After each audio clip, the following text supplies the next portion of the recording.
ओम कृष्णाय वासुदेवाय नमः।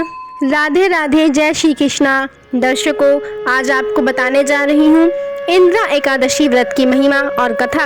आप लोग ध्यान से सुनिएगा। प्यारे भक्तों, मान्यता है कि इंद्रा एकादशी का व्रत करने से हजारों वर्षों की तपस्या, कन्यादान का पुण्य समेत कई बड़े शुभ फल की प्राप्ति होती है। इंद्रा एकादशी का व्रत जो व्यक्ति करता है उसके आने वाली 7 पीढ़ियों के पितृ तृप्त हो जाते हैं। दर्शकों, हमारे हिंदू सनातन धर्म में प्रत्येक माह के शुक्ल पक्ष और कृष्ण पक्ष की एकादशी तिथि को एकादशी व्रत रखा जाता है। विष्णु जी की पूजा आराधना की जाती है और द्वादशी तिथि में व्रत का पारण किया जाता है। परंतु ये जो इंद्रा एकादशी है दर्शकों, ये पितरों के लिए बेहद खास मानी गई है, क्योंकि ये अश्विन माह के कृष्ण पक्ष के दिन आती है एकादशी तिथि में, और पितृ पक्ष में आने की वजह से इसे पितृ एकादशी या श्राद्ध एकादशी के नाम से जाना जाता है। जो लोग इस दिन पितरों का ध्यान करके श्राद्ध, पिंडदान या दान पुण्य करते हैं, उन्हें कई शुभ फलों की प्राप्ति होती है। उनके पितरों को मोक्ष मिलता है, आत्मा को शांति मिलती है और व्रत करने वाले को स्वयं मृत्यु के बाद विष्णु भगवान के धाम बैकुंठ में निवास मिलता है। आशा है आपको इस व्रत की महिमा समझ आई होगी। ये व्रत बेहद ही खास और बहुत ही शुभ है। इस व्रत में विष्णु भगवान की विधि विधान और सच्चे मन से पूजा आराधना की जाती है।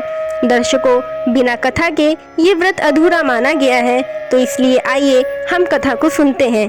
दर्शकों, आपसे मेरा विनम्र निवेदन है कि यदि आप कथा सुन रहे हैं तो कथा को पूरा सुनिएगा, क्योंकि बीच में किसी भी कथा को छोड़ने से आपको बहुत बड़ा पाप लगता है।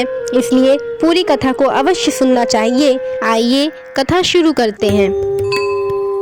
सतयुग में इंद्रसेन नाम का एक राजा रहा करता था, जो महिष्मती नगरी में राज्य करता था।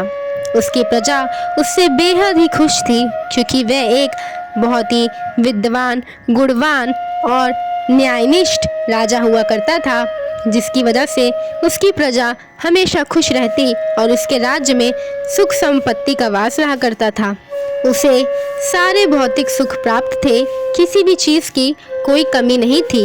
एक दिन नारद मुनि राजा इंद्रसेन की सभा में प्रकट हुए और राजा उन्हें देख के बहुत ही खुश हुआ और उनका आदर पूर्वक सम्मान किया। तब नारद मुनि ने उसके सम्मान और आदर से प्रसन्न होकर उसे बताया कि हे राजा, तुम्हारे माता पिता बड़ी मुसीबत में हैं। राजा चिंतित हो उठा। पहले तो उसे कुछ समझ नहीं आया, क्योंकि उसके माता पिता तो बहुत पहले ही मर चुके हैं। वो नारद मुनि से इस बारे में आगे पूछता है तो नारद मुनि उसे बताते हैं कि कुछ दिन पहले उनकी भेंट यमलोक में राजा के पिता से हुई थी।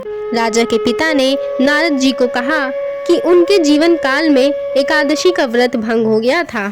उन्होंने कभी किसी एकादशी का व्रत नहीं किया था, और उन्होंने एक एकादशी का व्रत किया तो वो भी भंग हो गया था, जिसकी वजह से उन्हें अभी तक मुक्ति नहीं मिल पाई है और वो अब भी यमलोक में यहाँ वहाँ भटक रहे हैं।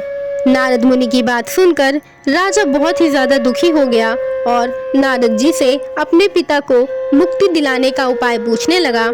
तब नारद मुनि ने कहा कि देखो, अश्विन माह में इंद्रा एकादशी पड़ती है, जिसे पितृ एकादशी या श्राद्ध एकादशी के नाम से भी जानते हैं।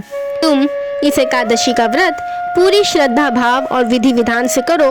भगवान विष्णु की कृपा से तुम्हें तुम्हारे पापों से तो मुक्ति मिल ही जाएगी, पर तुम्हारे माता पिता को भी स्वर्ग प्राप्त होगा और उन्हें यमलोक में यहाँ वहाँ भटकना नहीं पड़ेगा। साथ ही बैकुंठ धाम में तुम और तुम्हारे माता पिता स्थान प्राप्त करोगे। नारद मुनि की बात सुन के राजा ने कहा, धन्यवाद, मैं अब इस व्रत को विधि विधान से करता हूँ। इसके बाद जब इंद्रा एकादशी आई तो राजा ने इंद्रा एकादशी व्रत का संकल्प लेकर भगवान विष्णु की विधि विधान से पूरे सच्ची श्रद्धा से पूजा अर्चना की, और साथ ही राजा ने पितरों का श्राद्ध किया, ब्राह्मण को भोजन कराया, उनके नाम से क्षमता अनुसार दान पुण्य भी किया, जिसके फलस्वरूप भगवान विष्णु बहुत प्रसन्न हुए और राजा के माता पिता को मुक्ति मिल गई। उन्हें मोक्ष की प्राप्ति हुई और उन्हें बैकुंठ में वास मिला। इतना ही नहीं दर्शकों, भगवान विष्णु की कृपा से इंद्रसेन को भी मृत्यु के बाद बैकुंठ धाम की प्राप्ति हुई। यही वजह है कि आज भी लोग इस व्रत का पालन विधि विधान से और पूरी भाव के साथ करते हैं। क्योंकि दर्शकों, इंदिरा एकादशी बहुत खास होती है। यदि आप अपने पितृ की मुक्ति और उनकी आत्मा को शांति चाहते हैं तो आपको भी इंदिरा एकादशी का व्रत अवश्य करना चाहिए और स्वयं के लिए भी ये व्रत काफी फलदायी होता है। कहते हैं कि जो व्यक्ति इंदिरा एकादशी का व्रत हर साल करता है उसे मृत्यु के बाद भगवान विष्णु के धाम बैकुंठ लोक की प्राप्ति होती है। पितरों की शांति के लिए और उनका आशीर्वाद पाने के लिए ये व्रत अवश्य करना चाहिए, क्योंकि जब आपके पितृ पूर्वज प्रसन्न रहेंगे, आपको आशीर्वाद देंगे, तो आपके घर में सुख संपदा और धन का वास होता है और घर में सुख शांति कल्याण बना रहता है। पितरों का आशीर्वाद घर के लिए बेहद खास माना जाता है। तो आइए प्यारे भक्तों, हमारे साथ प्रार्थना कीजिए कि हे भगवान विष्णु, जैसे आपने राजा इंद्रसेन के माता पिता को मोक्ष दिया, उन्हें मृत्यु के बाद बैकुंठ धाम की प्राप्ति हुई, वैसे ही आप हम सभी पे अपनी कृपा बनाए रखें। इस व्रत को करने वाले, कथा को सुनाने वाले और कथा सुनने वाले को भी बैकुंठ धाम की प्राप्ति हो और घर में सुख संपत्ति बनी रहे। आशा करती हूँ आपको ये कथा पसंद आई होगी, तो वीडियो को लाइक और शेयर करके कमेंट में जय श्री कृष्ण जरूर लिखिएगा और चैनल को सब्सक्राइब करिएगा। और आइए हमारे साथ कहिए ओम कृष्णाय वासुदेवाय नमः।